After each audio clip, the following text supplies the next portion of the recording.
Hello, ma'am.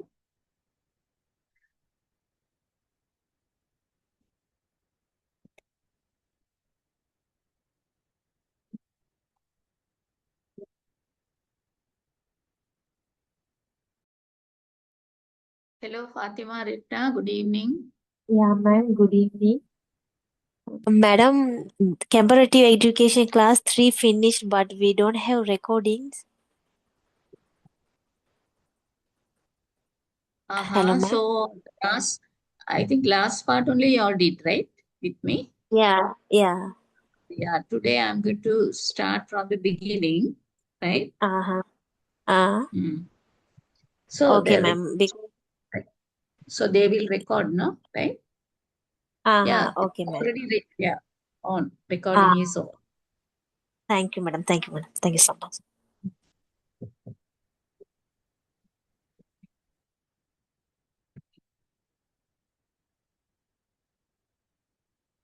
So Fatima Rifna, you're a teacher. No, ma'am. Yes, I'm in uni. I'm an English teacher. Disna. Yes, madam. Uh, so Hafsa, Nisansani. Yes, madam. Yeah. Are you all doing any job or teaching? Yes, madam. I'm also a teacher. Okay. So normally the Bachelor of Education, no, this is a postgraduate diploma or Bachelor of Education. No, madam. B.Ed TESL. Yes, right. B.Ed So TESL, you're English madam. teachers, I'm also in B.Ed TESL, madam. right? So you Yes, are going to B.Ed be English TESL. teachers. Yes, madam. Yes, madam. You are going to specialize in English subject, right? And Yes, also you have to do all the professional subject. So from the yes, madam. professional subject, you will get these skills of teaching. Yes. Yes. Yes, madam. In any program, BEd program, right? The professional subjects are important. I think as English teachers, you all have knowledge. So in this program, they are going to guide you how you are going to deliver your knowledge to the children according to their age level and Yes, maybe their talent, interest, right? So how you have to identify, so psychology, philosophy, there are a lot of subjects, right? So this is yes, also one professional subject, comparative education. So the comparative education means, right? So can I have just an explanation from you regarding this? What do you mean by it? That means uh, I just wanted to test your understanding of comparative education.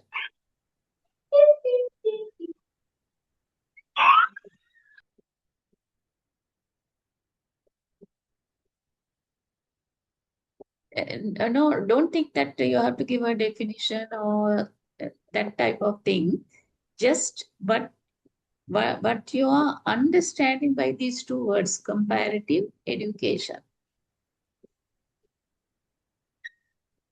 It's about the education in different countries.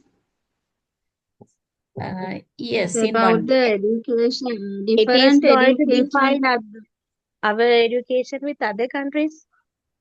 Yes, right. So as a teacher, right? Various methods of education, I think. Yes. So now the teacher, you all are global citizens now, right? So we are now in the global village. So we can't be inside the box, right? We have to think outside the box. That means we must know as teachers, definitely, you must know what is happening in the other countries, right? So why we Yes, are yes. calling those countries as developed countries, developing countries, right? And Some countries are very good in education, right? And some countries still they are struggling for education, right? So the teachers are the community, right? That passing the traditions through your education, right? So each and every country is spending more money on education because it's a weapon, right? As Nelson Mandela mentioned, it's a weapon. You can make changes in the society, right? So here you're going to compare education, right? So so especially we can select some countries, right? So you have a module, and I think I have already uploaded the module, right? So there are that means what is happening in especially we know about UK because UK only introduce our education system, right? So when they are ruling us, they introduce their system in Sri Lanka, right? So we are having close relationship with UK and Sri Lankan education. And we can compare with other countries also. By comparing, we will come to know what is good and what is bad, how we can improve our education system. So what are the subjects we are giving to our students and other countries now? Um, uh, so we have to think of that because we are preparing students for uh, world, right? Not only Sri Lanka, because most of the people, if they are migrate to another country, that student have to survive, right? So that's what we are learning this subject, right? Especially as teachers, right? Whenever possible, you have to give this knowledge to your students, right? Because the professional subjects you are not going to teach in school, right? Your specialist, especially you are going to teach English, right? So when you're teaching English, right? So English is a language now, right? Through language, you can give more knowledge to the students regarding our globalized society, right? Okay. So comparative education. So what is your opinion about this picture?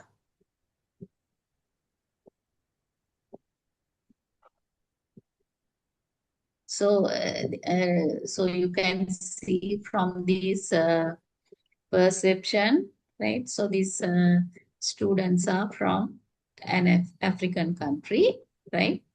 But they Yes, are getting education with less facilities. yes, right. Even though there are no facilities, right? They are willing to learn, right? So because every these educated people, right? They are thinking you'd have learned about philosophers, right? So the philosophers also emphasize to educate children, right? Through education only, they can go up in their life, right? Even to live, they have to learn how to live, right? So, so this is less facility, but they are learning, right? So you can see that there's no chairs, proper chairs, right? So it's like you can see the sugar cane kept out so that it's a very village type school, right? There's no building, only the blackboard is available, right? But anyway, they are you can see all the students are attentive, right? One or two turning back and talking to the others. Other than that, all are attentive, right? So, how is this classroom? Smart classroom. They use modern technology. Yeah. Yes, yes. Modern technology they are using, you can see, spacious, right? With lot of facilities, right? Looks very comfortable, right? So when we are comparing to this, right? So even these type of students also, right, like to learn in this in this type of classroom, no, right? So that students, those students dream also to learn. Uh, they like to use computers, right? Everyone like to use, especially you can you'd have experience, right? So even the small child, right? That means 6 months, 1 year old child also like to the because our parents are using smartphone, so that child also feel that is something very precious, right? Always a mother and the father is having a phone on their hand, so the child is also thinking that's an important gadget, right? So that is that now we are comparing, right? So how is this class? So this is also so it's a facilitated um, modern with modern technology, and this one is also same thing. So here you can see desktops, and here you can see the laptops, right? Like the Laptop. difference. Yes. So these children are going to use laptops in countries now. I think small children also using, right? So sometimes in the future, there's no need to write anything. Letters are there. You have to learn the letters. You must know the letters to type, right? Other than that, now we are spending a lot of time in teaching letters, right? And spending 2 3 years to uh, write the letters properly, right? So we'll see what is happening. It's going to happen in the future.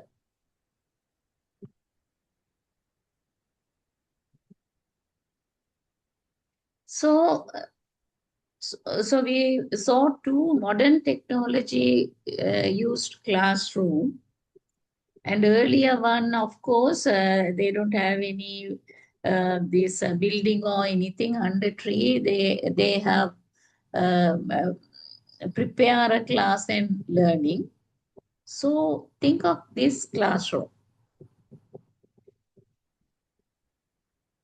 There are no facilities. So under the hot sun, right? There's no roof also.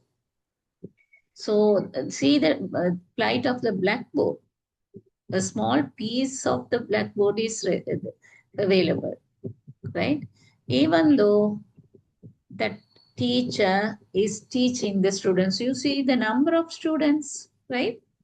So a lot of students are there to learn, but there's no school, right? So you now you can see the difference in education. So the students who are going to these type of schools can learn a lot new with new technology, and they can gain new knowledge, right? And they are learning comfortably, right? But not here, right? So you can see the differences. Even in Sri Lanka, right?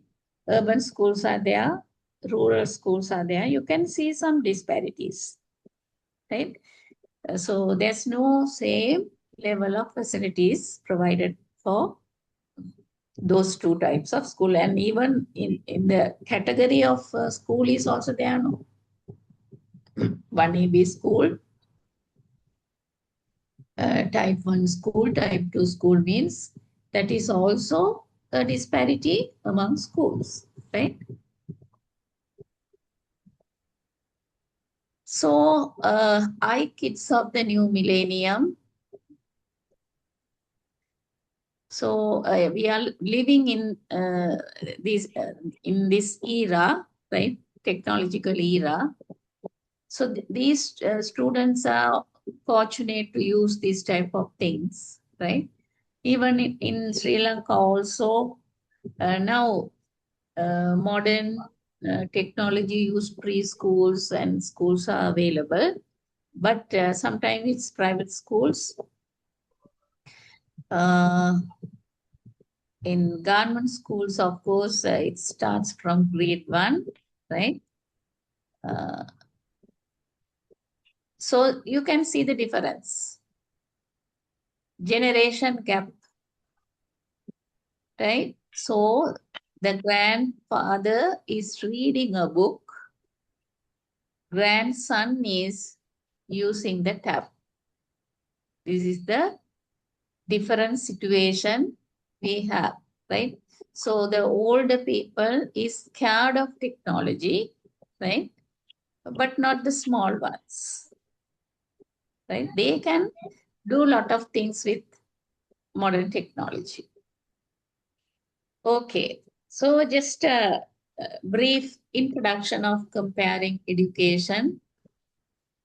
So we have good, we can't say good education, right? So good education means education is good, right?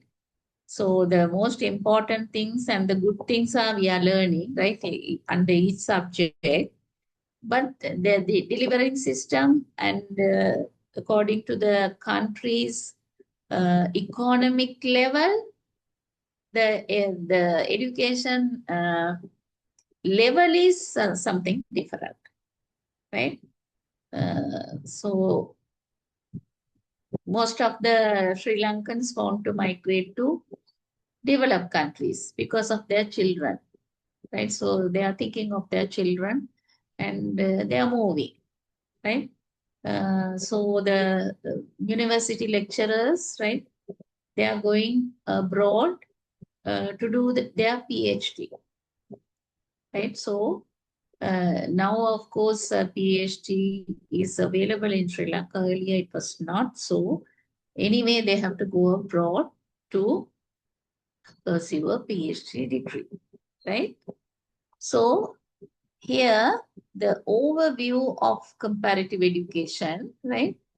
So that means the outcome of this presentation, introduction to comparative education and defining comparative education, objectives of comparative education, advantages of comparative education, historical stages of comparative education, approaches in comparative education studies, question to answers. It's a group activity, right?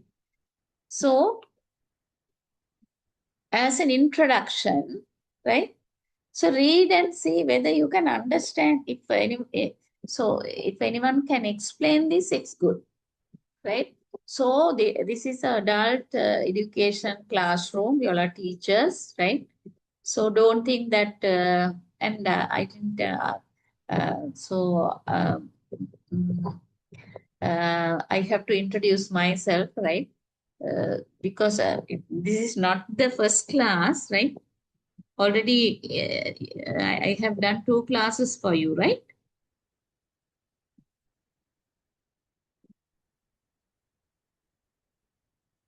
Oh, this is the first class. Most of the students, This is the third class, madam. it's a 3rd class. Okay, right? So in the first 2 classes, what you have learned? What is the topic?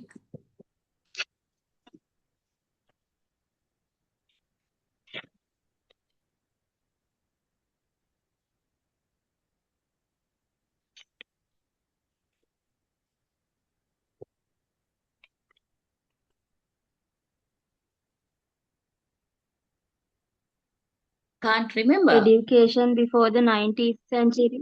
Ah, Education right. before the 19th century. And other countries, no? Second class? Introduction to UK education. Yeah, Right. that's Okay. the So the country's education. Right. Okay. So this is the third class, right? So I'm Dr. Silvarani, and I'm a head of the department, HOD in Faculty of Education, Horizon Campus. So in our campus, I used to teach a lot of subjects, right? So especially research, classroom teaching skills, soft skills, guidance and counseling, philosophy, right? There are a lot of groups, right? So we have already say 15 batches graduated, right? So up to 26 batches we have. And we have master of education also. So even in the master of education, I used to do the philosophy and research, right? So comparative education also I'm doing for BEd, right? So we are having Bachelor of Education only, Bachelor of Education and Master of Education, and Bachelor of Education in IT, Bachelor of Education in Biological Sciences, right? So in each program, this is one subject, professional subject. So from that, you can realize, right, this subject is important for a teacher, right? Okay, so please read this and see whether you can understand.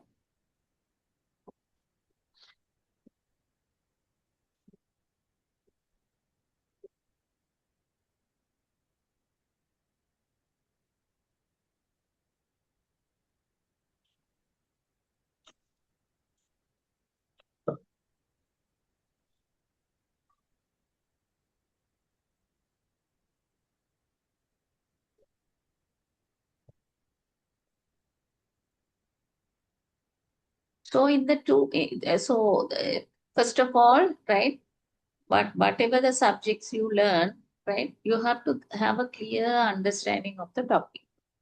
So comparative education means we are going to compare education, right? Maybe inside the country and outside the country, right? So even inside the country, we are going to compare what are the changes took place, right? So at the same time, we are going to compare with other countries' education. So because of the education only, we are considering these countries are developed and these countries are developing, right? So how the learning society is, the literacy rate is of course something different, right? And technically how they are developed, how many universities are available, right? So those things you have to gather information, right? When you're teaching your English subject, right? Through that you can give lot of ideas, right? They are learning language, right? At the same time, they are learning regarding education, what is happening in other countries, right? Okay, so comparative education is a fully established academic field of study, right? So it's a academic field of study. You can do research on this, right? That examines education in one country or countries by using data and insights drawn from the practices and situation in another country or countries, right? So people are doing a lot of research, right? So even they are doing for each grades, right? So in grade 6, right? So in Sri Lanka, grade 6 is a transitional period because they are moving to primary to secondary, right? So in grade 6, what are the subjects available in Sri Lanka? And you're going to compare with Japan. What are the subjects they are learning? So if we come to know the subjects, right, we can compare what is the where we are and where Japan is. Right? If it is similar, that means we are also in the same flight. So we have to decide, right, by learning this, we have to decide whether we have to move further, right, to develop some more, right? So actually it's a bench, we are keeping a benchmark, right, where to go. So in comparative education, researchers are interested in the systems that individual nations use to educate their citizens. So astronomical study is available in America. NASA is there, and most of the Indian people and a few Sri Lankans also working there. So there it's a prestige place, right? So a lot of standard universities are there, right? So we are talking about Cambridge, Harvard, and Chicago University, right? So world ranking universities are there. So why they are giving world ranking? So why our parent university is not in the first world rank? Right? It is in 10,000 odd place, right? So how they are ranking in that way, right? So what are the things they are looking for? Right? What are the categories or criteria they are measuring, right? So those things we have to know, right? So they examine the strength and weaknesses of the different systems and might compare and contrast those with other nations. So always we have to look for a good thing, right? So, normally fan, right, is in the roof, right? So we have to think high, it shows. So even in education system, we have to find better education system. Why that education system is better than us, right? So why those people are leading in education? So in that way, we have, as teachers, we have to think. And especially all English teachers, right? Without English, they can't go further, right? Even in the information technology, they need English knowledge, right? So uh, even you can check, right? Because most of the countries are multi-ethnic countries, no? So English is the common. They have English as a medium of instruction, right? So we will learn language issues. So you will come to know, right, how the countries are maintain their languages, right? So in Sri Lanka, there are different languages, no, right? So international school means different language people are going there and learning in English. So the mode of instruction is in English, right? So they also create comparisons with a single nation over time, looking at how changes in the system have influenced educational outcomes, as well as examining variation in the system from region to region. So why we are comparing inside Sri Lanka, right? What are the reforms we had? How we had the education before and now and the future, right? Comparing. And programs and courses in comparative educations are offered in many universities throughout the world and relevant studies are regularly published in scholarly journals such as, right, there's a journal for comparative education, right? So the people publishing their research on comparative education, right? So International Review of Education, Mediterranean Journal of Educational Studies, International Journal of Educational Development. Right? And this is the definition of comparative education, right? So this definition is from Vernon Mallinson. So we can't say this is the only one definition. There are a lot of definitions because in the professional subject, you can't find a single definition. There are a lot of definitions. Every people perception is different, right? So here the Vernon Mallinson's, in that perspective, comparative education is a systematic examination of other systems of education in order to discover resemblances and differences and the causes behind such resemblances and differences, and why different solutions have been attempted to problems that are often common to all. Right? Education is common to all. Problems also common to all. But some countries are win-win situation and some are not. Why? Right? So they are defining comparative education like this. And Arnold Anderson, another person, educationist, comparative education in its broadest sense is a cross-cultural comparison of structure, aims, methods, and achievements of various educational systems.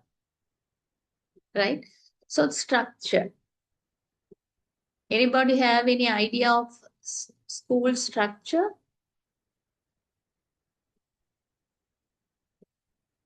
What is our Sri Lankan school structure?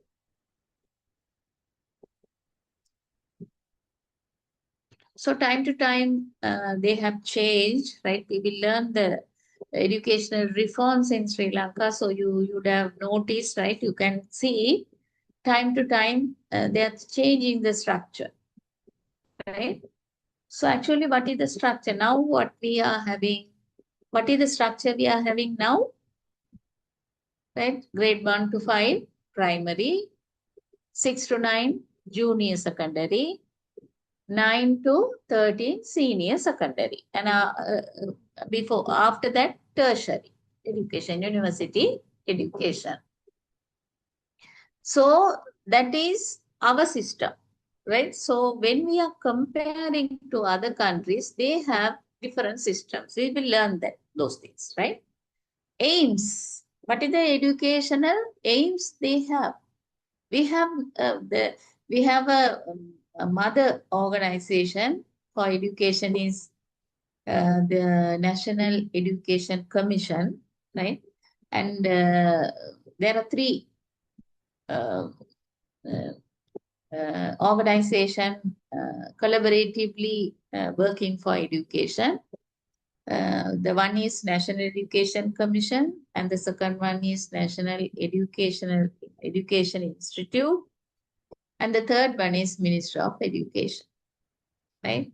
So the decisions are made by NEC, National Education Commission, and the curriculum is prepared by National Institute of Education. So the textbooks are published by Ministry of Education. The schools are under Ministry of Education. Right? So those three organizations are important in Sri Lanka. Right? So what are the structure or what are the organization involving in another country? So we have to compare. Right? So which method is better? Right? So we can analyze those things. So structure, aims, method, and achievements of various educational system. So now our principal teachers are going to get trained by Finland education, because the Finland education is they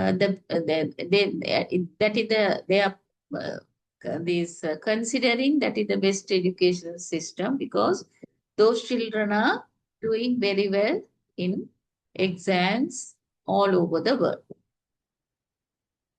So we are going to learn that what is the educational system they have, and why that education system is they are considering as best. What are the subjects they are learning? How the teacher education is there, right? So teacher education also related to education. Or now you are like the teacher education side. Bachelor of Education means it's a teacher education program, right? So hand in hand, if the teacher education program are quality and standard, definitely we can provide good teachers, efficient teachers, right? If the teachers are efficient and talented, right, and they know how to teach, the education will be easy for students, right? And the standard will be high.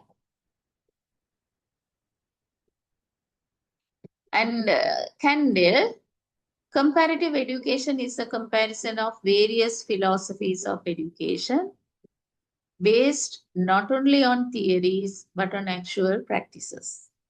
So when you study foreign systems of education, your own philosophy is challenged and you arrive at clearer analysis of your system of education.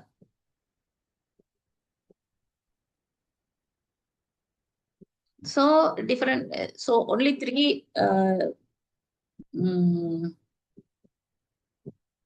definition in this presentation, right? You can find hundreds of definition of comparative education, right? So as teachers, right now you have to use computers, right, laptops, and find more information. Even you have your smartphone now, right? Through that, you can find a lot of informations, right? So your classes, of course, very limited, so we can't do any group activity or the things that then we can ask you to find and to write answers and doing the activities, right? So in that activity, right, everyone is discussing, means lot of things are coming out, right? Okay, so now only we are coming to the objective of comparative education, right? So we got a little understanding of comparative education subject, right?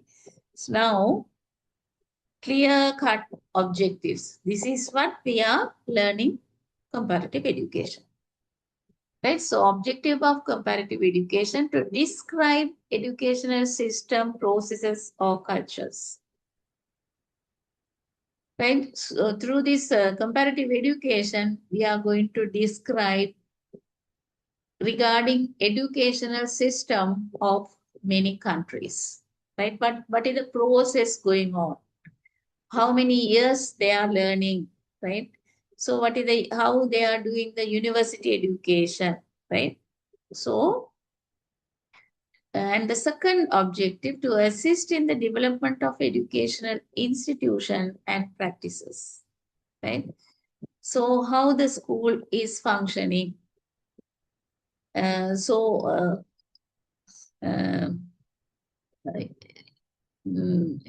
a philosopher called Ivan Illich, right? So he wrote a book, Deschooling Society. He's against the school system. He's thinking schools are preparing robots. That means the students, so they are trapped inside the school, right? So they can't think out of the box. Whatever the teacher is teaching, mechanically they are learning, right? So he's emphasizing the school system should be changed, right? So that type of ideas also coming from philosophers, right? And I think you will learn under philosophy, right? Every philosopher is trying to give a good education for their own country people, right? And for that they are working a lot, right? They sacrificing their whole life. Always they are talking about education, discussing and how we can improve our education system. What type of education system we have to have, right? From 18th century, they are discussing and improving, right? So in the 18th century, there was no information technology, right? So everything done by manual. When you're learning philosophy, right? The philosophy, without philosophy, education is invalid. And without education, philosophy is invalid. It's like the philosophy is two sides. That means philosophy and education is two sides of a coin, right? So without one side, right, if you are going to cut the coin into two, right, definitely it is invalid, right? So so whatever the philosophers uh, the created, right? So the teachers are teaching through education. That is what happened, right? So later you will understand that when you're going to learn philosophy, right?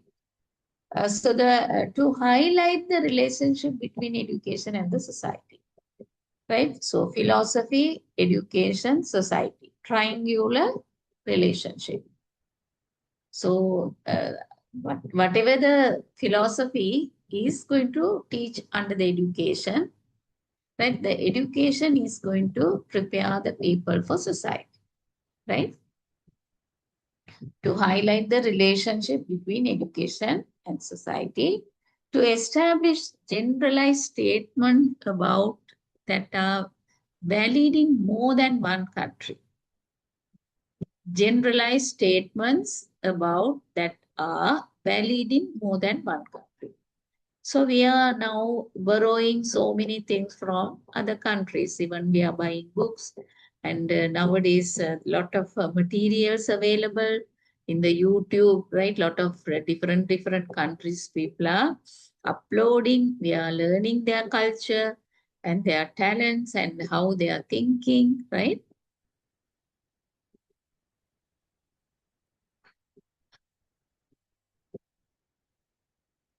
So this is advantages of studying comparative education,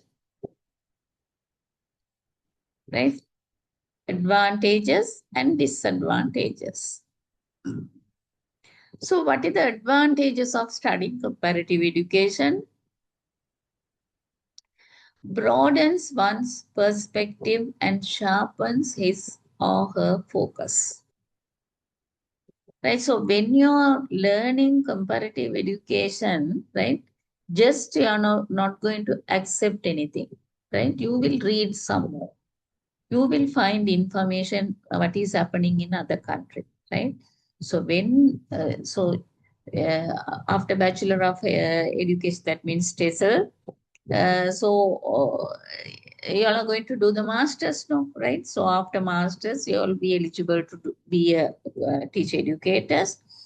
So at that time, you all can participate in curriculum developing. So while curriculum developing, you must search for other countries' education system. What is going on? If you're an English teacher, you have to search for information regarding other countries, what they are doing in grade 9. So your maybe just we think that you are a grade 9 teacher and you are going to prepare the grade 9 curriculum. So you have to find at least 10 to 12 syllabuses from other countries, English syllabuses for grade 9. Then only you will have the collective knowledge. This is what we have to give in grade 9. This is the level, right? So broadens one perspective and sharpen his focus. Let the learners understand issues from different perspective in different contexts, cultural perspective, social, political, right? So culturally, how the education is suitable, socially how, and politically how.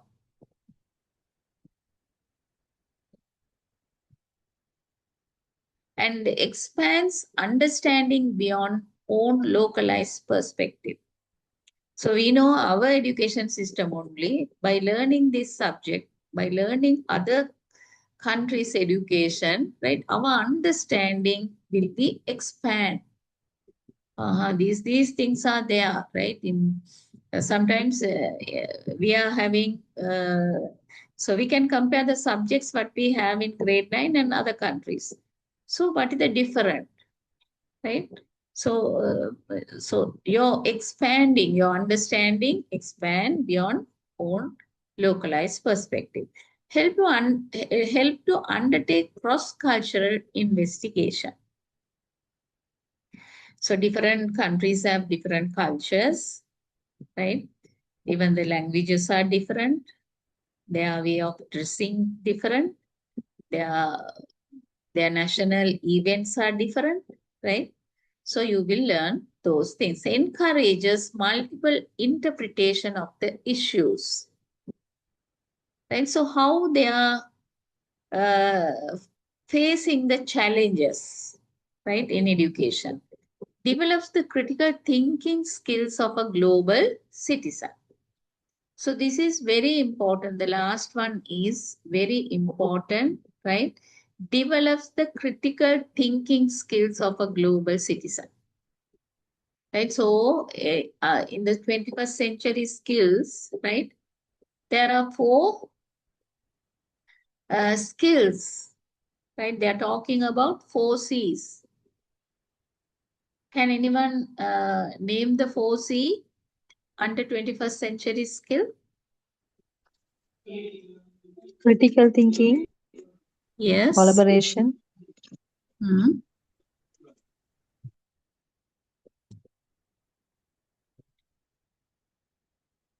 So others also can add communication, communication. Yes.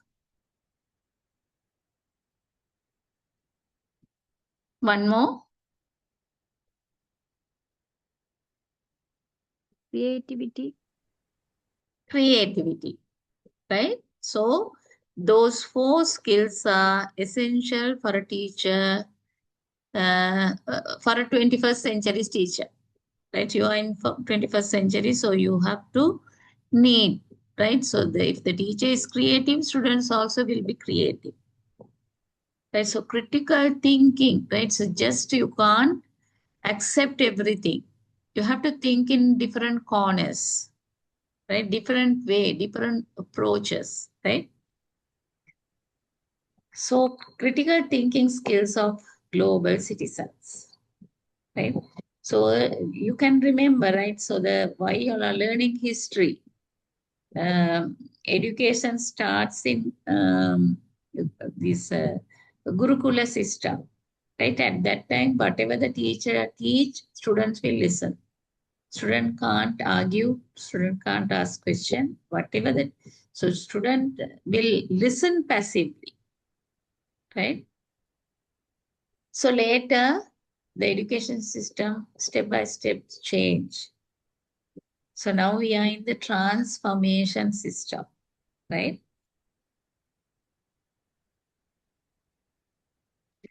And helps teachers to function as citizens of country as well as citizen of a global society. So that's what I told. You are not Sri Lankan teachers, right? Global teachers. So you have to have the standard of globalized society, right? So encourages a spirit of exploration, transcending local boundaries. So that's what we can't think only of Sri Lanka. Always we have to think of other countries, what is happening and why they are the, so America is a very powerful country, means why that country is powerful, right? Uh, uh, Creating awareness that educators in different parts of the world are wrestling with similar issues. So develops educators as part of a global professional community. So professional subject means, right? So you are going to learn how you're to teach, what to teach, when to teach, right? So how to teach means what are the teaching methods you are going to use? What are the information technology, how you are going to embed information technology into your teaching, right? So whether you're doing traditional thing or blended one or using modern technology, right? So everything. So professional community means, right? You have to compare yourself with other developed countries' teacher, right? So you can compare what is lacking in me, right? So how they are teaching, especially what is happening in the preschool, primary, junior secondary, senior secondary, right? So what are the extracurricular activities they have? So everything you have to learn. So historical stages of development of comparative education. So travelers' tales, observation of cultural practices and customs.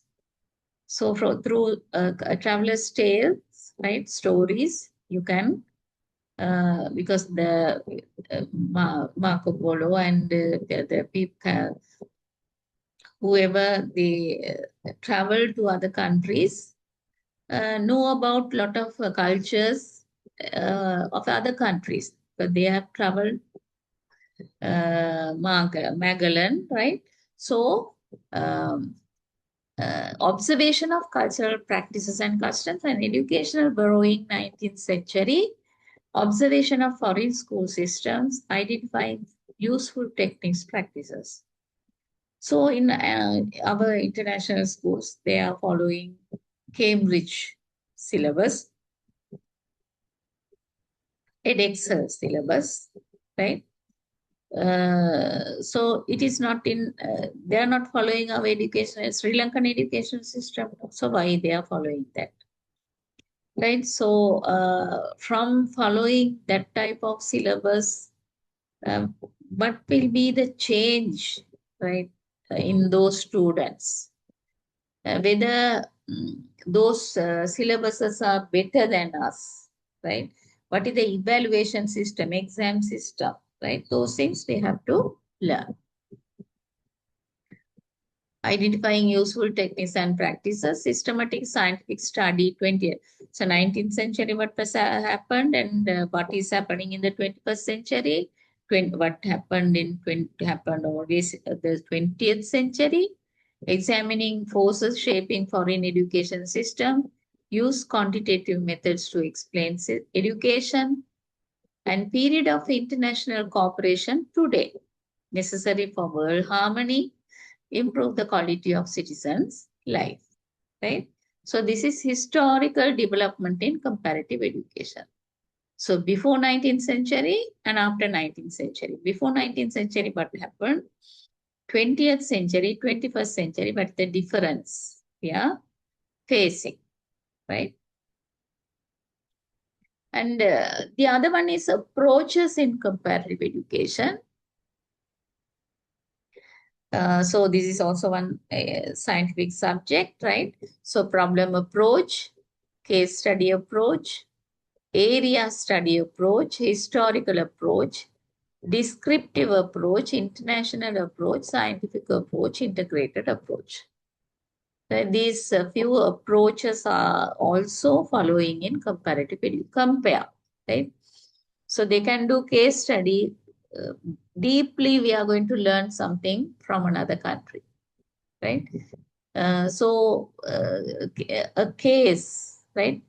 So why Finland is in top level in education? You are going to learn. You're taking Finland as a case, and you're deeply learning about that, right? So from grade 1 to the preschool to university education, what is happening? What are the subjects that learning, how the teachers are teaching, and what is the teacher education program available, everything you're learning, right? In that way, these approaches you can use for learning comparative education. So under problem approach, the first one is problem approach. No, the investigator will first all identify a particular educational problem in his own country, but we are having what is our problem. She will begin to look for another country that has the same problem.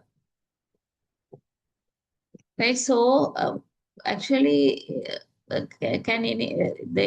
so now you all have to say, right? But each and everyone identify educational problem in our country. What is the education problem? Right? Major, minor, no problem. Right? So you all find or identify any problem in your school education system.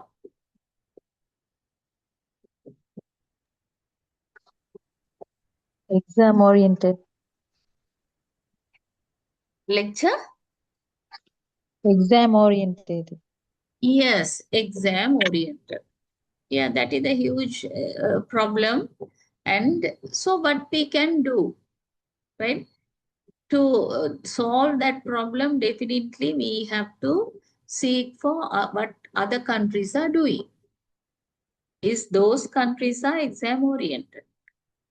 Right? So can you name another country with exam oriented education system? India. Yes, India also the same, right? So they are also exam oriented. But in Finland, they are not giving more priority for exams, right? Right. So now, say we have find another country, India also exam oriented, right? So she also will study the education problem that country in relation to their culture. So why Indian education is exam oriented? Why Sri Lankan education is exam oriented? Right? So we are going to learn information regarding both countries and compare it. Right? So knowledge-based study. So she will also examine the solution applied to such problem by the affected country. So what we can do? Can we have the same type of exam-oriented education system in the future? But what are the changes we have to make, right? In that way, teachers have to think. And case study approach, education comparativist from one country can go to another country to study the system of education of the country. That's what our government is doing. They are sending teachers to another country, right? And they have to find out how the primary education is in that country.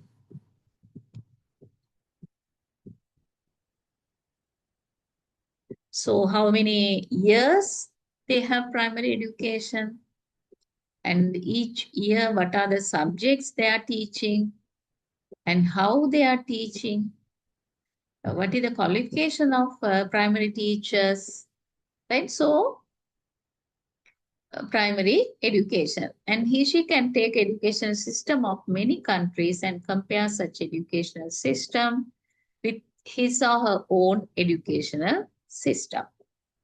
So the problem with this approach is that as a human being, the investigator may not totally objective in his report, right? Unbiased, non-prejudiced. So our preference is also there, right? As an investigator, investigator's preference also influence in this report, right? Case study approach.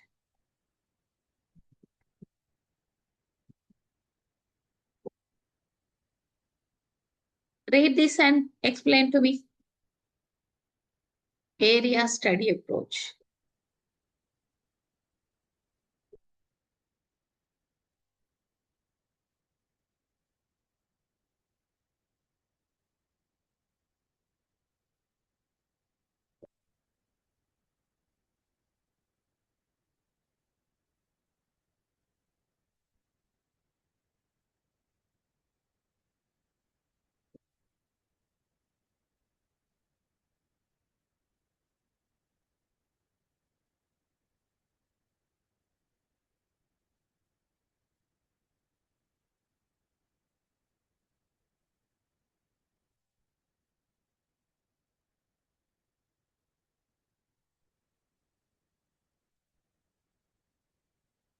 Yes, Desna, what is your opinion about area study approach? Uh, when we study a particular place within education, particular place.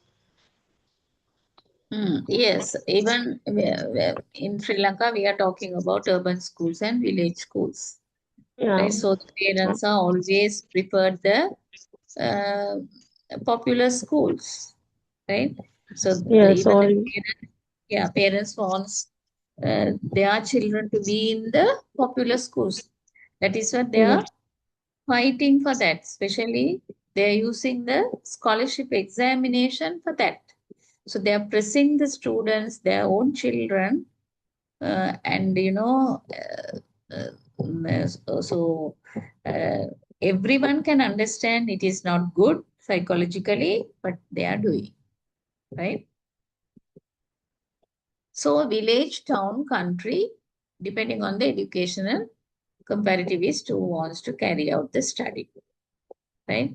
So even inside our Sri Lanka, right? So you are selecting urban school, village school, right? And even there are disparities, no? 1AB school, type 1, type 2, type 3 school, maybe national school, right? You're comparing, right? What are the facilities available? What are the these A-level classes available? That means streams available. How many students are there? Right? How many students are entering the university from each school? Right? And how is the O-level results, A-level results? So everything you can compare, right? That is area study approach. So from that you will come to know, right, which school is maintaining their standards, right?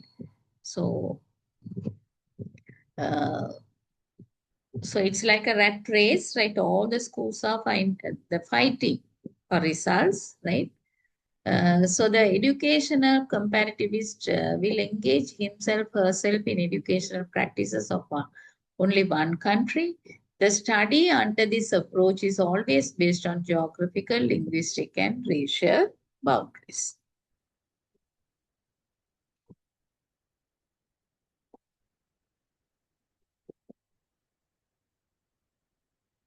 So in Colombo district, you're going to compare Colombo district, Kandy district, Hambantota district, all right, Nuwara district. So from that, you will learn a lot. You can do a lot by learning those things. And the knowledge will give more insight for teachers, students, grassroots level. That means the parents, right? Policymakers, and historical approach. An investigator will only take a village, town, or a country for the examination of its essential historical development right from the first day when education was introduced in the place and the time of study. So this approach will enable the researcher to identify the factors that are responsible for the current education system of the country being studied. However, the problem with this approach is that a greater emphasis is always placed on the past. So, so how education start in Sri Lanka, right? So before independence and after independence, right?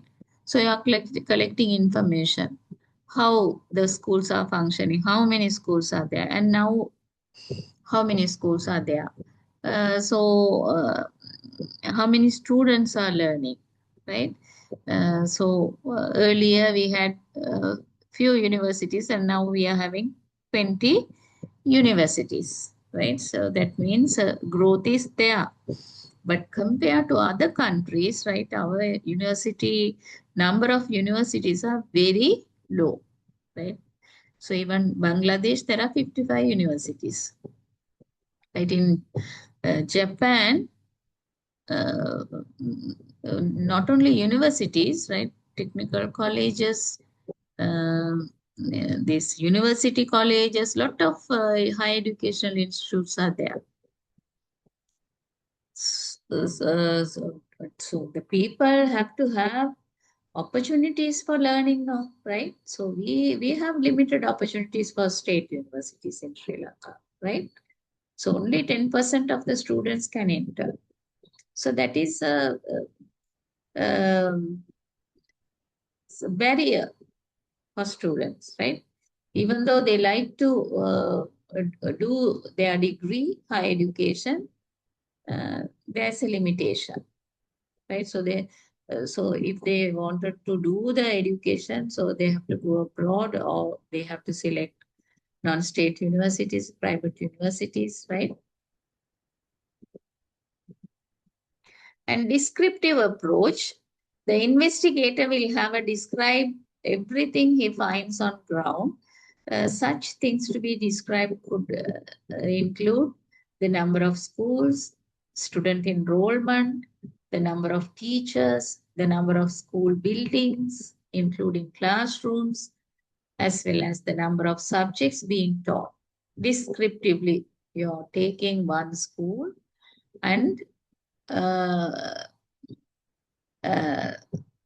learning deeply, right? So maybe you're taking one country and learning gathering information deeply.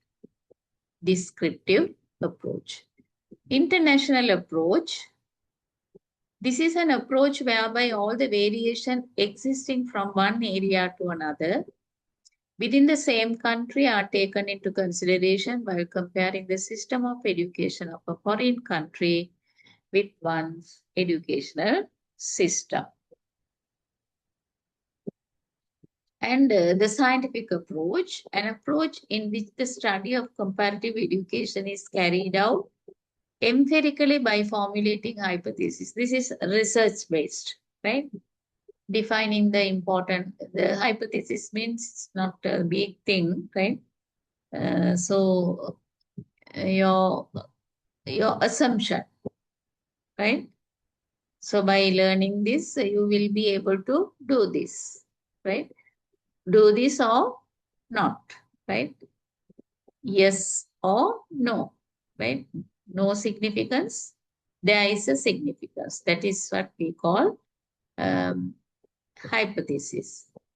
Defining the important concept, setting out the variables as well as the conditions for establishing the validity of the hypothesis formulated.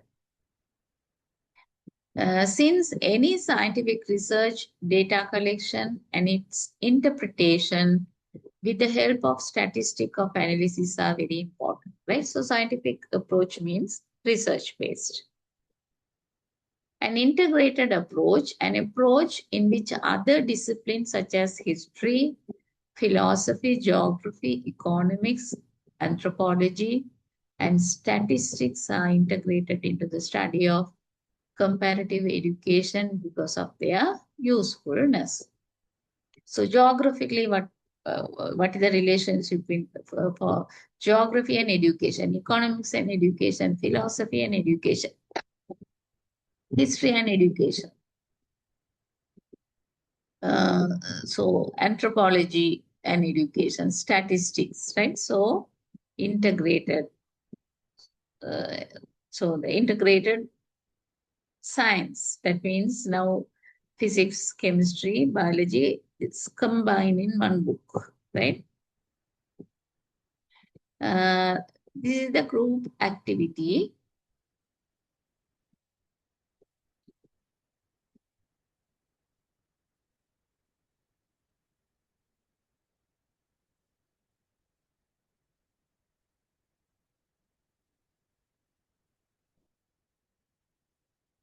Just read this group activity.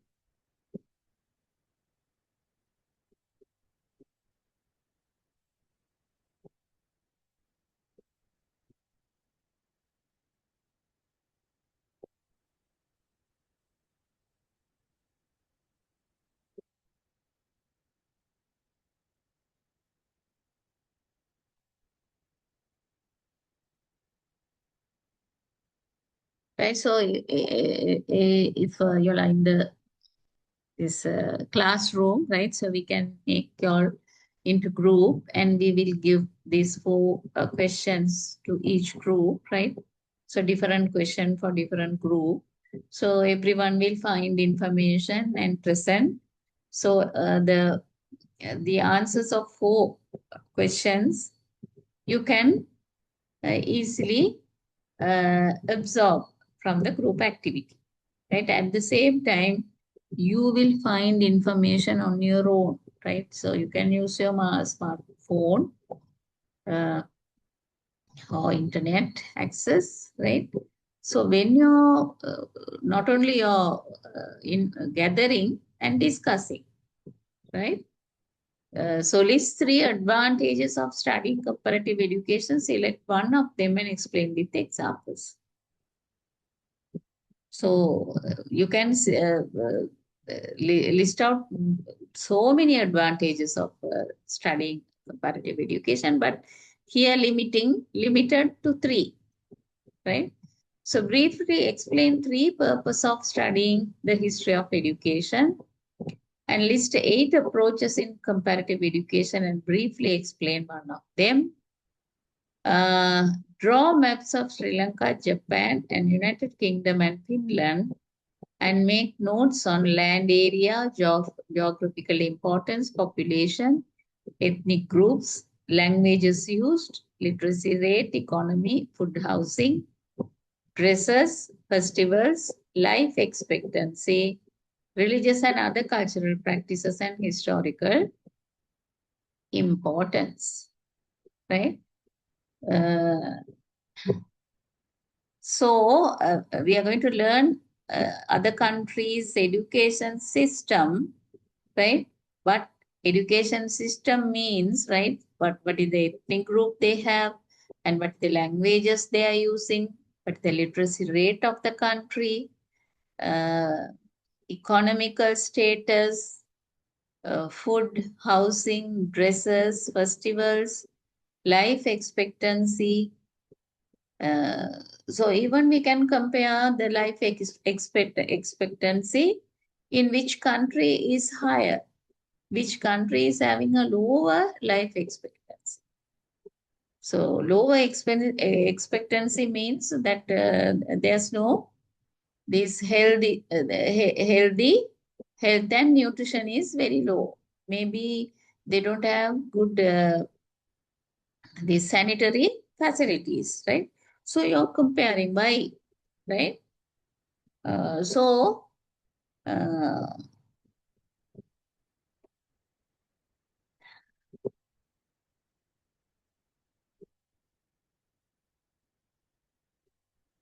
So we have only three limited ethnic group, right? But in America, China, and India, right, there are a lot of languages and ethnic groups, right? So area-wise, they are different. Their culture different. Their festivals different, right?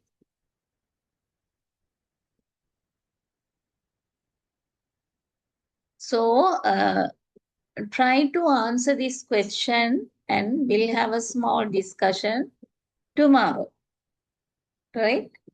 So at least take a photo of this, right? I can upload, I already uploaded, right?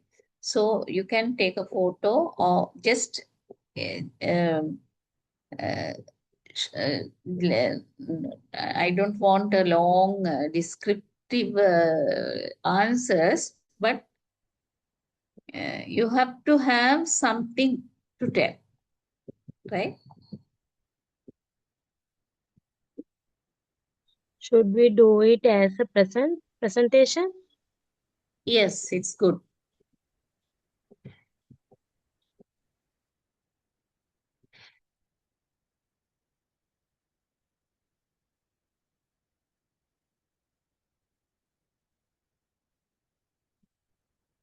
Right, so this is the introduction to comparative education, right? So we are going to continue the introduction of comparative education in another uh, presentation also, right?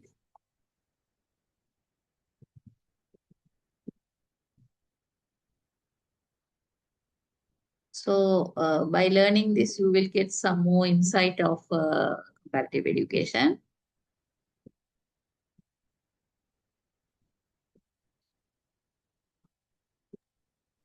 Read this, what Excuse is me, ma'am, will you comparative share this? education? Will Huh? you Can share you this see? presentation? Yeah, I have shared. Can't you see?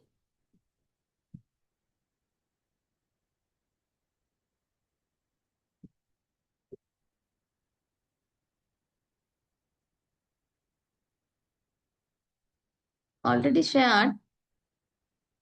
Is it visible? What is comparative education?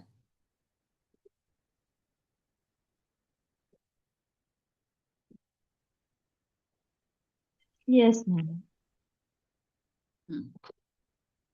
So now you have a little idea of comparative education. I think if you read this, you can understand easily.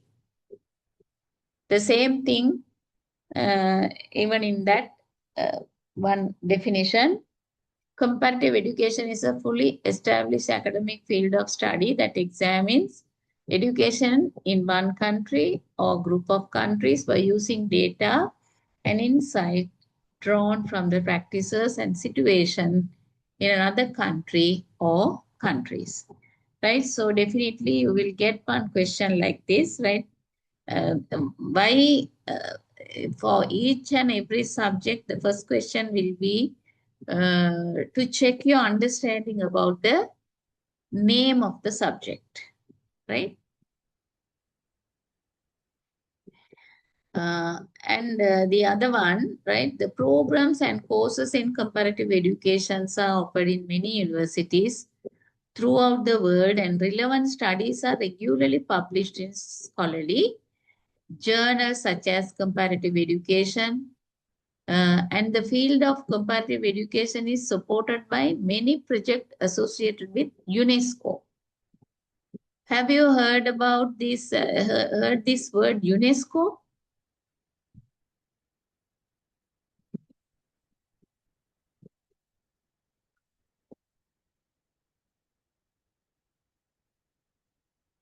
So UNESCO is a non-governmental organization always helping for education, right? And UNESCO is comparing the education of all countries.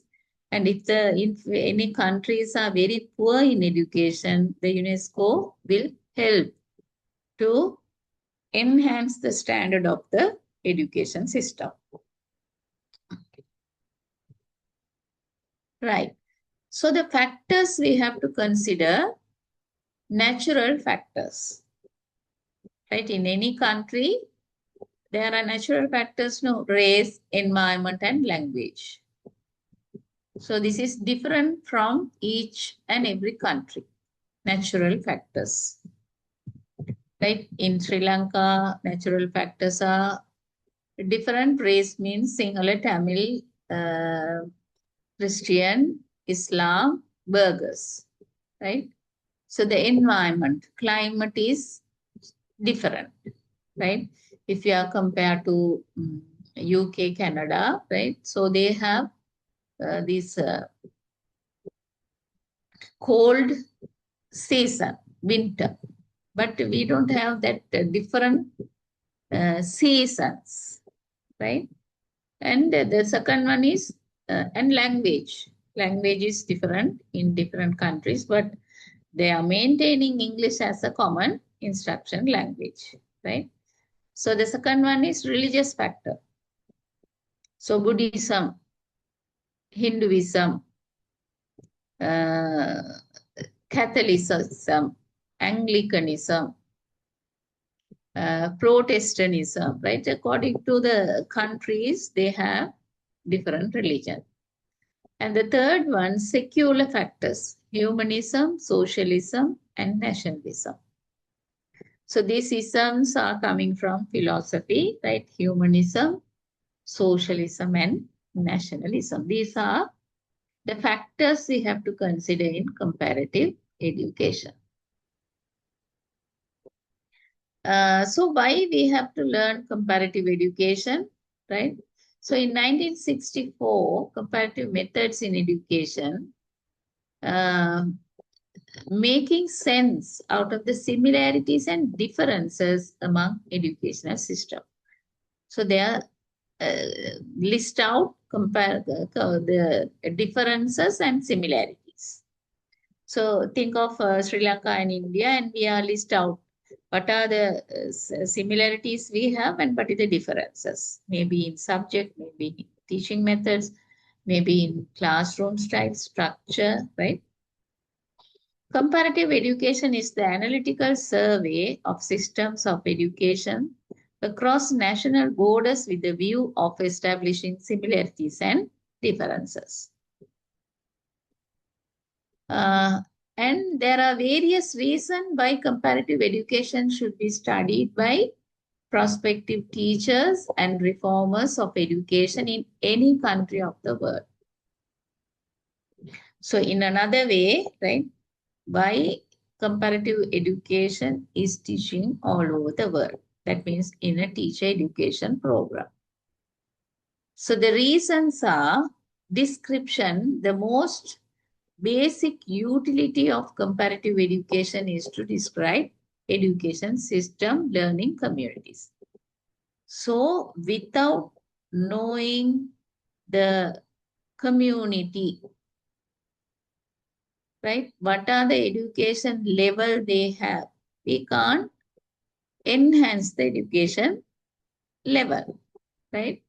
So within the social context, in order to satisfy the learning for knowledge, which is part of human nature.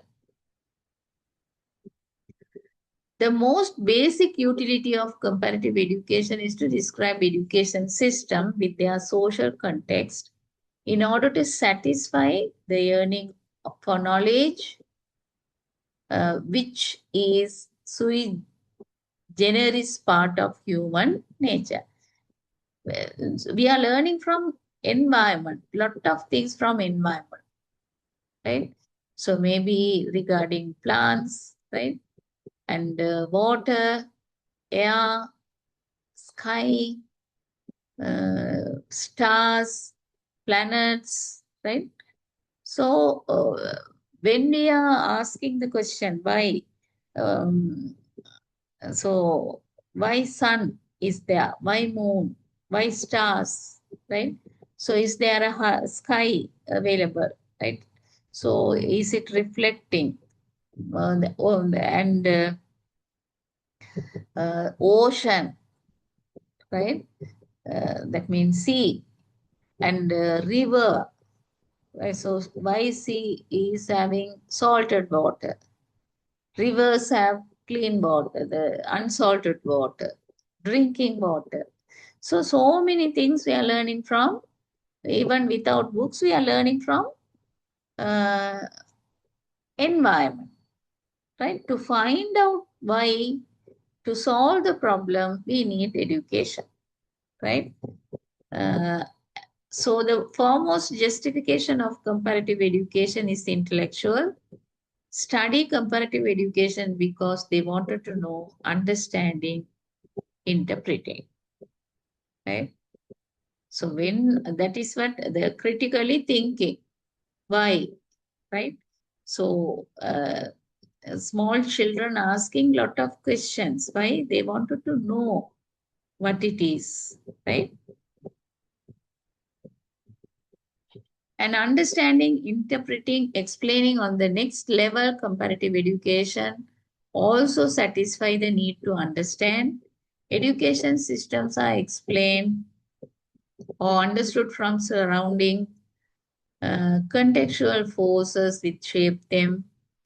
Conversely, if education systems are also shaped by the societal matrix in which they are embedded, and if education system in turn shapes societies and cultures, then the comparative study of education system also fosters an understanding of culture and societies. So if we are taking the religion subject, right, so we can compare, right, but the difference, so in our Master of Education syllabus, right, philosophy syllabus, we have included these religious thinkers. So philosophy in based on religious thinkers, right? So when we are teaching, right, we came to know, right, lot of things related to religion, what we are having in Sri Lanka.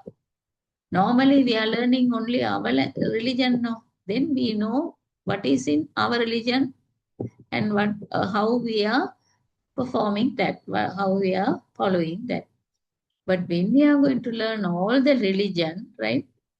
So it's very interesting and different, same thing in different way, right? All the religions are emphasizing good things, do good, right? And prevent bad things. Be good, be helpful, right? Good things are there, right? But they are believing in different gods, right? The thoughts are basically same, right? So when we are comparing only, we will know, we will come to know these things, right? And comparative education serves the purpose of evaluating education systems, right? So evaluating system. What is our evaluation system, right? So mostly we are evaluating by written examinations. So A-level exam means totally written examinations. O-level, totally written examination. With the results only, with the O-level results, you are qualified for A-level. With the written examination of A-level, you are qualified for universities, right? Totally, we are depending on written examination. So what other countries' evaluation system? How India is recruiting students for university, how Japan is recruiting, how UK is recruiting. So if we are learning by this comparison, right? So we can improve our education system a lot. So the own education system as well as the universal education of education systems. Intellectual comparative education is an intellectual activity that scholars can pursue to the highest level possible in academic ladder, right? Knowledge. So by comparing, right, which one is best? Which one I can select, right? In that you can compare even the courses, programs, and comparative education is also pursued to design a new education system, to plan education, and to reform education system. Right? So National Institute of Education, they are preparing the curriculum. Right? When they are preparing curriculum, they are comparing lot of countries' education system syllabus, right? And then they are finally selecting according to our culture, right? Suitable for our culture and the globally accepted standard is maintaining by comparing education. And in reforming or improving the education system or grappling with an educational issue, challenge, or problem, one country could benefit from the experience of other country that have once had faced the same problem, could reveal the full extent and implication of the problem and possible contributory causes, and could also suggest possible solution to the problem. So think of medicine, doctors, right? So maybe they are doing, they are from different countries, but doing the same, treating the people. They have to identify the diseases, and they are doing research to find out new medicines, right? So how each so especially most developed countries are very particular about medical faculty. They are not mostly entertaining not any other country people, right? They are very strict about it. So they wanted to maintain standards, right? Uh,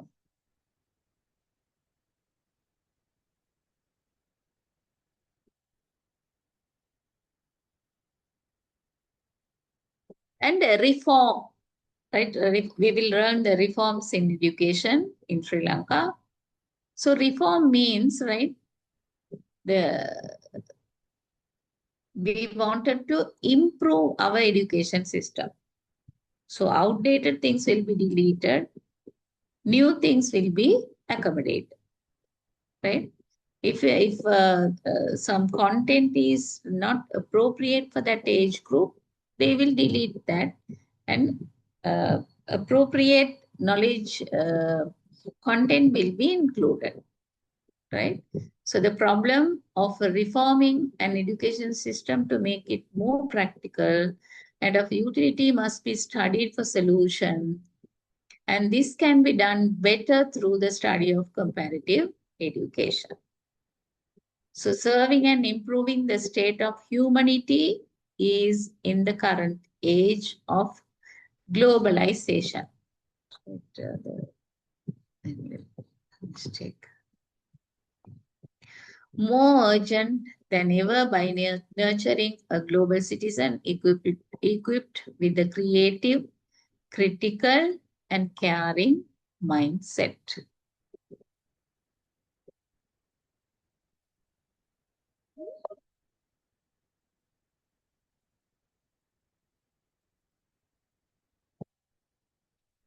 And education problems in a world perspective, most countries of the world have identical problem in their educational perspective. Therefore, it is possible for them to learn lessons from each other on how they resolve particular problem. Right? So think of Corona, right? So every country influenced by Corona, right? So lockdown, and so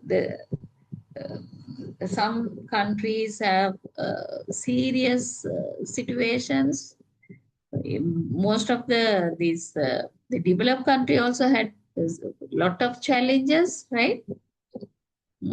So everyone tried to solve the problem.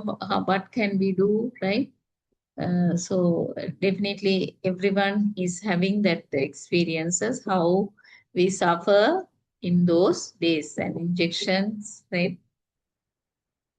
And the comparative approach would yield a deep understanding of educational problems and their solutions.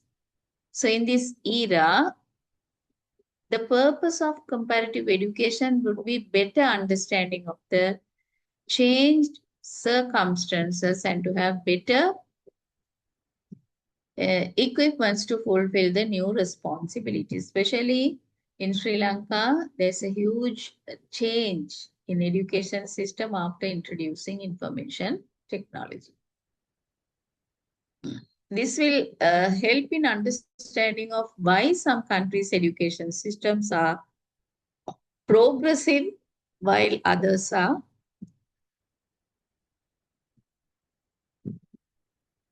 backward. So there are many innovations which are being introduced to education today. The development of technology has facilitated new methods of organized learning. For example, the use of radio and television to deliver knowledge, use of other aspects of media. So during the corona period, right, everyone depend on the TV, smartphone, because almost 2 years we suffered, right? And the schools are not function. So the students have to be taught via online, right? So in Sri Lanka, online education initiated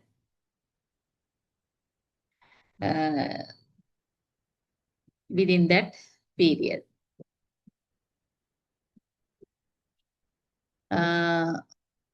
So the Open University, African Virtual University, and computer-assisted distance learning has been introduced to education.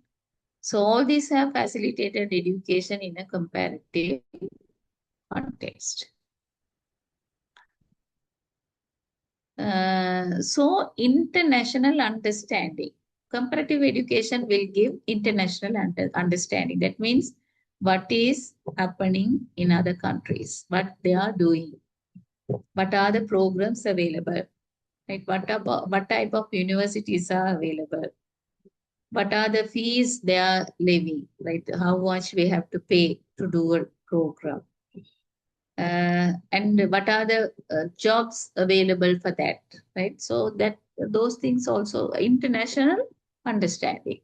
The two world was made man to seek even more seriously the various ways of promoting international understanding, right? So now artificial intelligence introduced, right?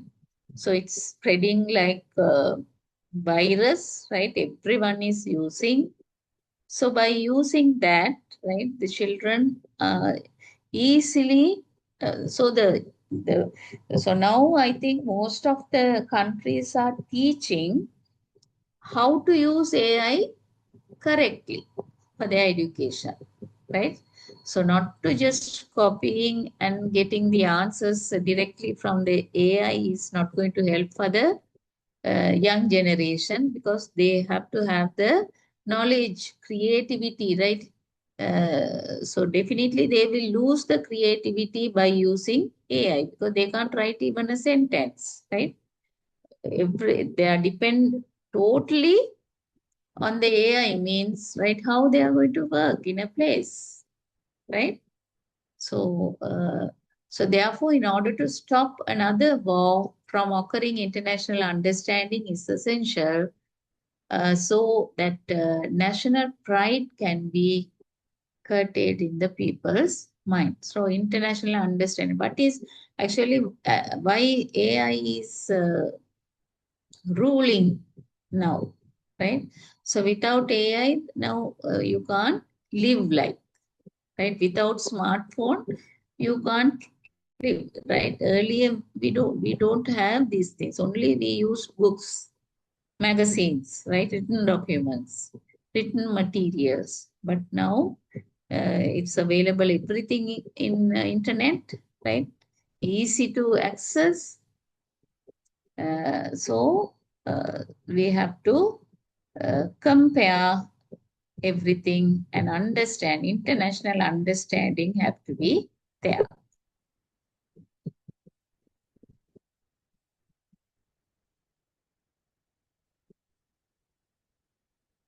Right? Please read this, whether you can understand. And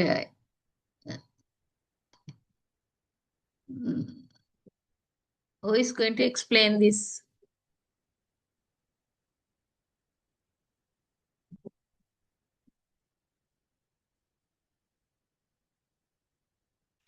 Safna, can you explain this after reading?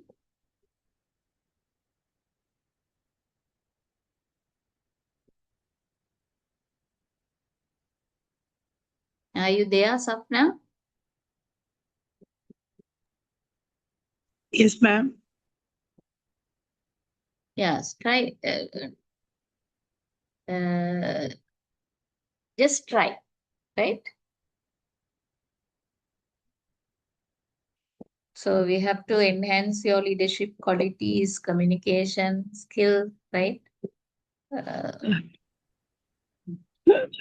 Bit nervous. Yes, Krishna.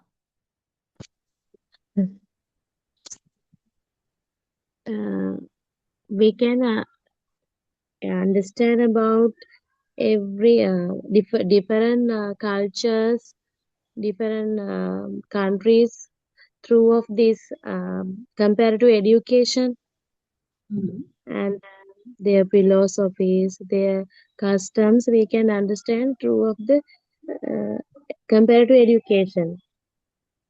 Yes, I Yeah. think every now, every part yeah, of their lives we can understand through of our compared to education, learning different parts of the cultures. Then they can collect some informations from that, from those things, those things. Yes, I think. yes, right. Thank you, Krishna. And can we have this?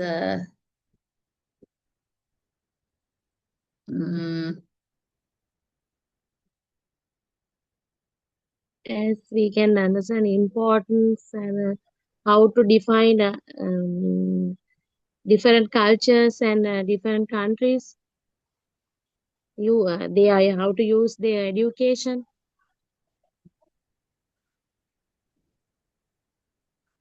Yes.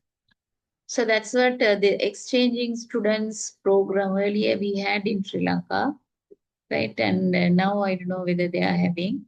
So a few in school, a group of students will come, going to another country, and they studied there for 6 months and learn the culture, the methods, how they are using the structure of the school and things, and came back.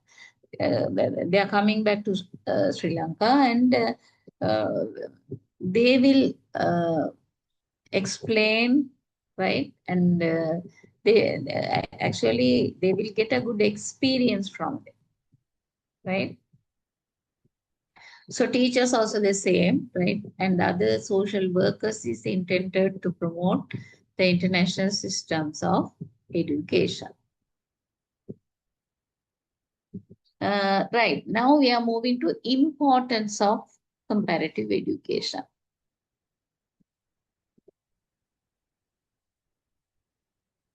So in an age of individualization and human rights, the individual level is destined to assume ever-increasing importance in comparative education. Right, so in which age they are starting the education, right, and the structure and this education So when you're learning philosophy, you can compare a lot, right? Every philosopher is proposed a different education system, different structure, different subjects, right? So this is another activity.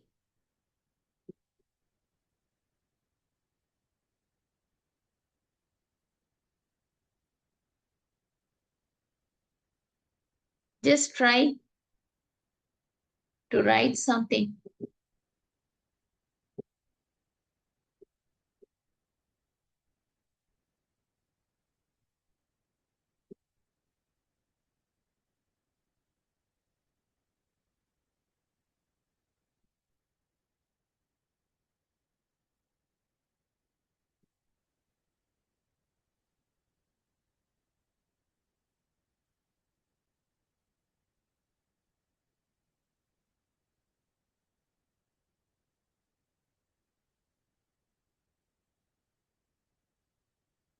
So the first question, Samra, you can answer, right?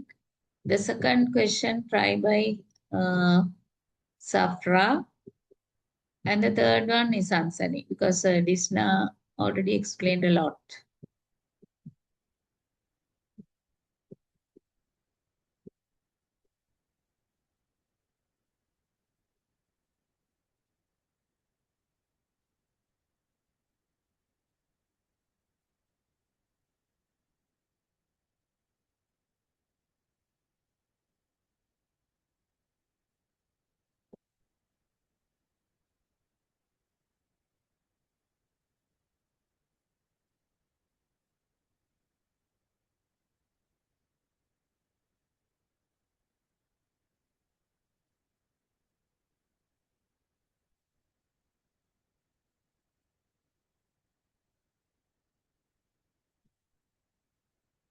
Right, I will give some 5 minutes, right? Just write down your answer and read it, so the others also can participate. They can add their own ideas also. So today we learned two different presentations, right? First presentation gave introduction, and the second one gave some explanation, uh, uh, and the importance, need, right? Mm.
May I answer for first question?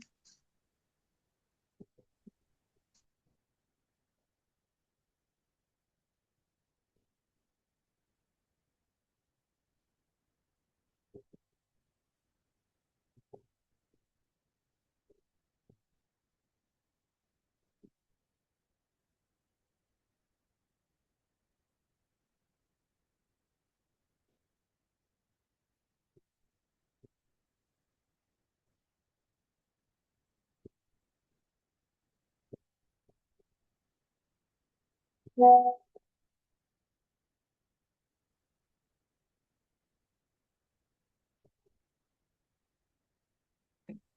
I tell?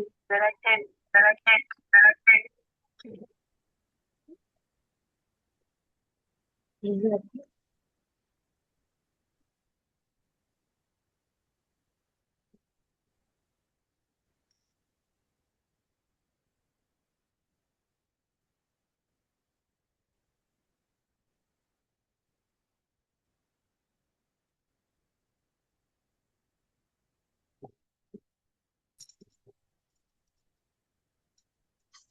Comparative education means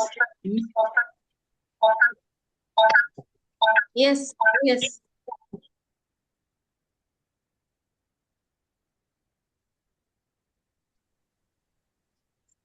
it is a field of study that compares the education systems of different regions or countries in order to understand the similarities of the education system and also the differences and sometimes maybe their strengths or weaknesses. Yes, good. Right. So using your own words, define the words comparative education. Right. So by reading lot of definitions, you have to make your own definition. Then you can remember well. Right. Okay. Second question. Samra.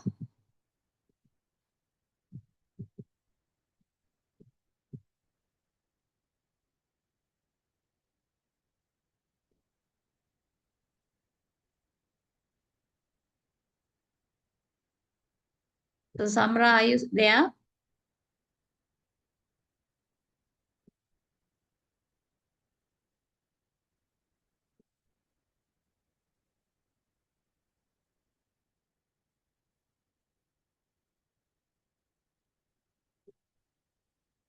So so one thing I would like to advise you all, right?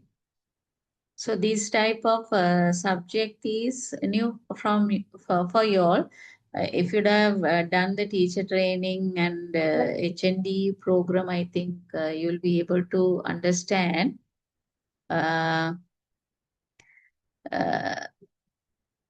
Otherwise, right, you have to listen, right? Don't think that if a student can study alone, there's no need to have lectures, no, right? So actively participate, speak, discuss. That is the most important Sorry, thing. ma'am. Actually, I'm a bit nervous. Yes. That's why I couldn't reply you.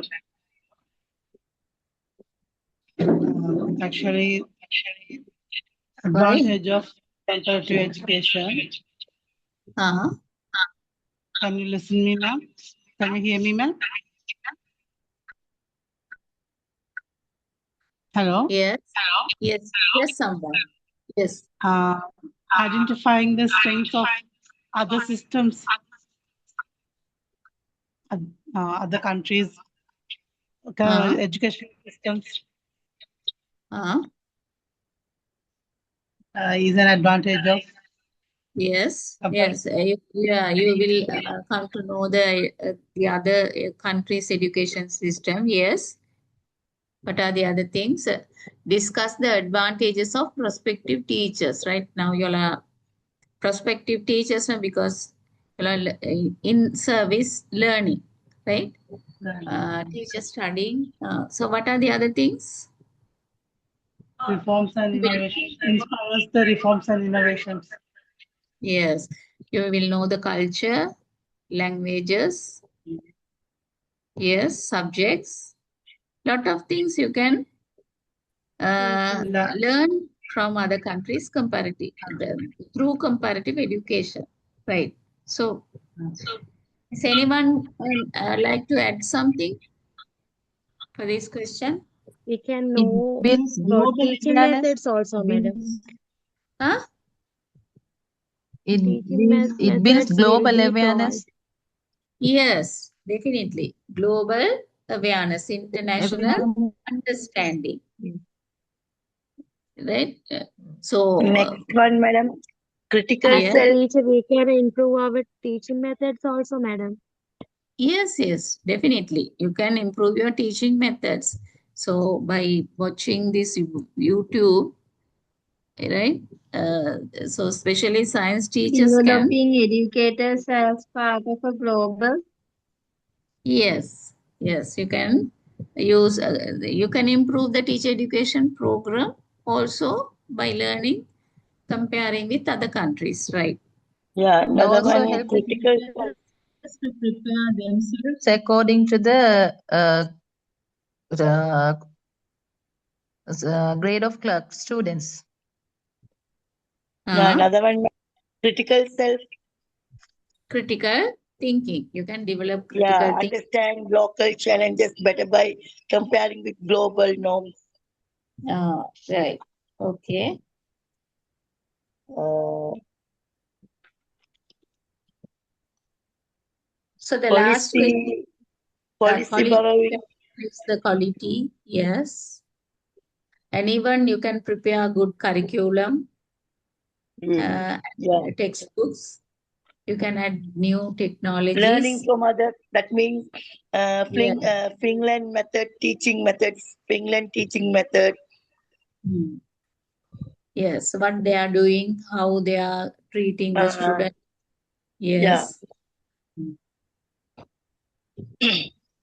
So the last question, teacher in the class, how can you as a teacher in the classroom make profitable use of comparative education?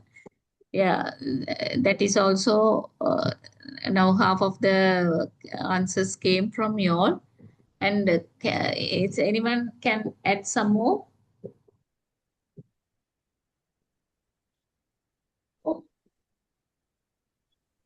Even you physical setup of classroom also you can change, no, right? So, so I can show some pictures next time, right? How the classrooms are. I have shown some pictures to compare, right? How the education is in a few countries, right?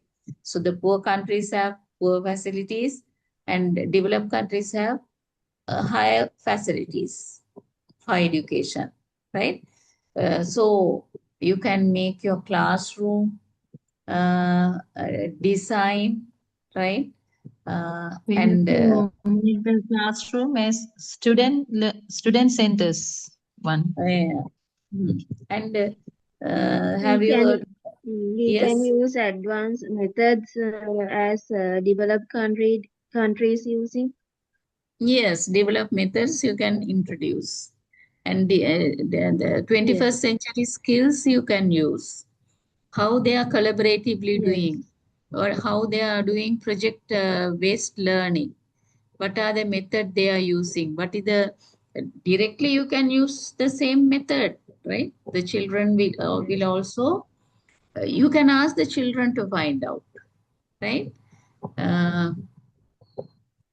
and so technological wise. Activity based methods as developed countries. Yes, activity-based methods also you can, yeah, we can hire, right? Because the YouTube means why they are uploading to use, right? So they are sharing the knowledge, right? So the comparative education also, we are improving our education system from hiring knowledge from other countries, right? You can learn language, right? So what are the other things? Good. that So means critical thinking. here, digital digital thinking, right? Gamification. What are the apps available in other countries Yeah, to learn new subjects, hard subjects, especially your English teachers know. So what are the techniques they are using to teach the students? What are the apps available to practice? Because children they like to play games, no, video games. So that type of apps are apps available for learning English. So even the yeah, British Council is having a lot of apps, no. So they are so the answers is available, right? You have to click and you have to do, right, and you can see the marks, how many correct answers, how many wrong answers, and you can learn the correct answers, right, from clicking. So that type of things also you are learning from comparative education. How other countries teaching English, right? What are the textbooks they are using? What are the learning materials they are using? Whether it is appropriate to us. Can we make the teaching aids like that? So, especially for English teachers, you need international understanding because that language is common, no? Right? Yeah, collaborative project. Yeah, collaborative project, community projects, like Community what they project. are doing. Yeah. So maybe debating, right? How Yeah. they are enhance the communication skills. Right. In our country, the oral side is not developed much now because all the children are learning up to grade 13 English continuously, but they can't speak. So, what the other countries are doing to these the enhance the oral side of a student, right?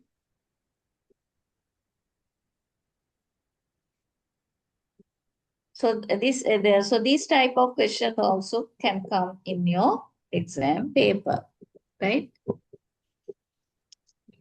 So that means by learning comparative education, what is the change you can make in your own classroom, right? Right. So find some more informations regarding comparative education related to teacher, right? So why you have to learn comparative education? What is the benefit of comparative education for teachers, right? So that type of question can come to your exam paper, right? Okay. Any clarifications or so how do you feel about this subject? Any feedback?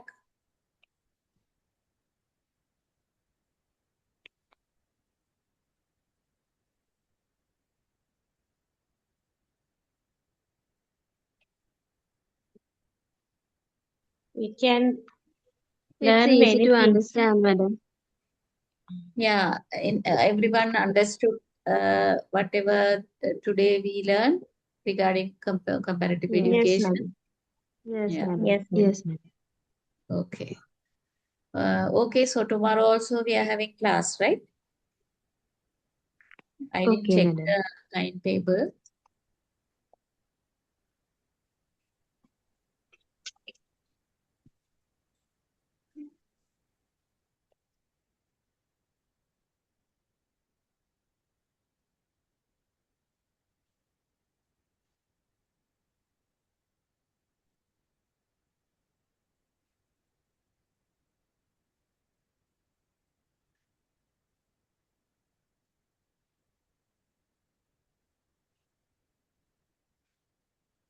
Yeah, so 19th, tomorrow also we have, right? So concentrate in this question and previous questions, right? So we'll have a small discussion and we'll start the lesson tomorrow, okay? So today you all Okay. discussed well, right? You have to, so you can improve your communication skills also by sharing your experiences, right? Okay, thank you. So good Thank you, night. madam. Good Yeah, night, madam. night, and we'll meet next Good night. tomorrow. Okay, thank you.